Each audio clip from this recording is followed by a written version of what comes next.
जय हिंद। नमस्कार दोस्तों, आज हम बात करने वाले हैं ऐसे फिल्म की जिसने लाखों छात्रों को मोटिवेशन दिया। एक ऐसी कहानी जहां एक लड़का 12वीं में फेल हो जाता है, लेकिन वही लड़का आगे चलकर आईपीएस ऑफिसर बनता है। जी हाँ, हम बात कर रहे हैं 12th फेल की। यह सिर्फ एक फिल्म नहीं है, बल्कि संघर्ष, मेहनत और सपनों की सच्ची कहानी है।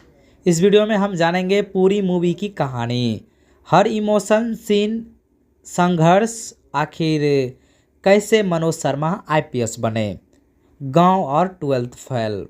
फिल्म की शुरुआत चंबल के छोटे से गांव से होती है, जहां पढ़ाई का सिस्टम बहुत ही खराब होता है।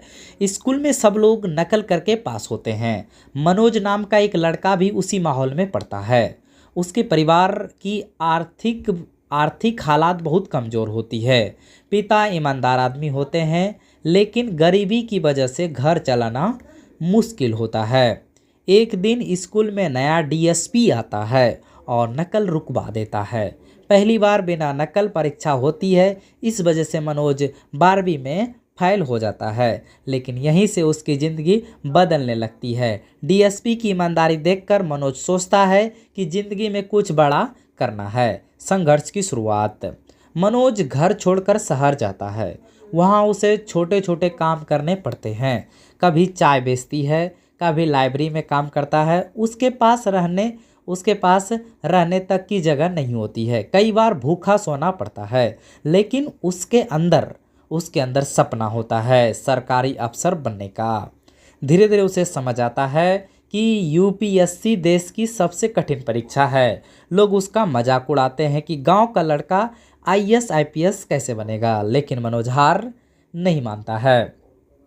दिल्ली और यूपीएससी की तैयारी, मनोज दिल्ली पहुंचता है। वहां लाखों छात्र यूपीएससी की तैयारी कर रहे होते हैं। दिल्ली में जिंदगी और कठिन हो जाती है। कमरा छोटा, पैसे कम, पढ़ाई का दबाव ज़्यादा। वह लाइब्रेरी में घंटों पढ़ता है, कई बार फेल होता है, कई बार निराश हो जाता है। फिल्म में दिखाया गया है कि यूपीएससी सिर्फ पढ़ाई नहीं, बल्कि धैर्य और मानसिक ताकत की परीक्षा भी है। यही उसकी मुलाकात कुछ अच्छे दोस्तों से होती है जो उसका साथ देते हैं। प्यार और इमोशन, मनोज की ज़िंदगी में प्यार भी आता है। उसकी प्रेमिका हमेशा उसे सपोर्ट भी करती है। जब सब लोग उसे छोड़ देते हैं, तब वही लड़की उसका हौसला बढ़ाती है। फिल्म में कई इमोशन सीन है जहां मनोज टूट जाता है, रोता है, लेकिन फिर उठकर मेहनत करने लगता है। यही चीज़ दर्शकों को फिल्म से जोड़ती है। सबसे कठिन समय, यूपीएससी की तैयारी करते करते कई साल निकल जाते हैं। पैसे की दिक्कत, परिवार की परेशानी और लगातार असफलता मनोज को अंदर से तोड़ने लगती है। एक समय ऐसा आता है जब उसे लगता है कि अब सब खत्म हो गया, लेकिन उसके पिता और दोस्त का विश्वास उसे दोबारा खड़ा कर देता है। यही फिल्म का सबसे मोटिवेशन हिस्सा होता है। सफलता का दिन, आखिरकार मनोज अपनी मेहनत और ईमानदारी से यूपीएससी परीक्षा पास कर लेता है। जब रिजल्ट आता है और वह आईपीएस बनता है, तो पूरा परिवार भावुक हो जाता है। जिस लड़के को लोग 12th फेल कहते थे, वही लड़का अब देश का अफसर बन चुका है। विक्रांत मिश्रा ने फिल्म में शानदार एक्टिंग की। उनकी सादगी और इमोशन एक्टिंग लोगों के दिलों को छू जाती है। बिंदु विनोद चोपड़ा ने फिल्म को बहुत वास्तविक तरीके से बनाया।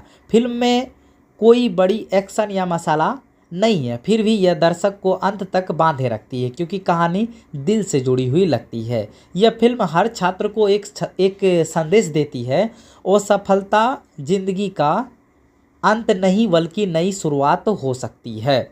दोस्तों, 12th फेल सिर्फ यूपीएससी छात्रों की कहानी नहीं है, यह हर उस इंसान की कहानी है जिसने ज़िंदगी में कभी हार देखी है। अगर मनोज शर्मा गरीबी, असफलता और मुश्किलों से लड़कर आईपीएस बन सकते हैं, तो ज़िंदगी में कोई भी इंसान अपने सपनों को पूरा कर सकता है। अगर आपको ये वीडियो पसंद आया हो तो वीडियो को लाइक करें, चैनल को सब्सक्राइब करें और कमेंट करके बताएं कि इस फिल्म का कौन सा सीन आपको सबसे ज़्यादा पसंद आया। मिलते हैं ऐसे नेक्स्ट वीडियो के साथ, तब तक के लिए जय हिंद, वंदे मातरम।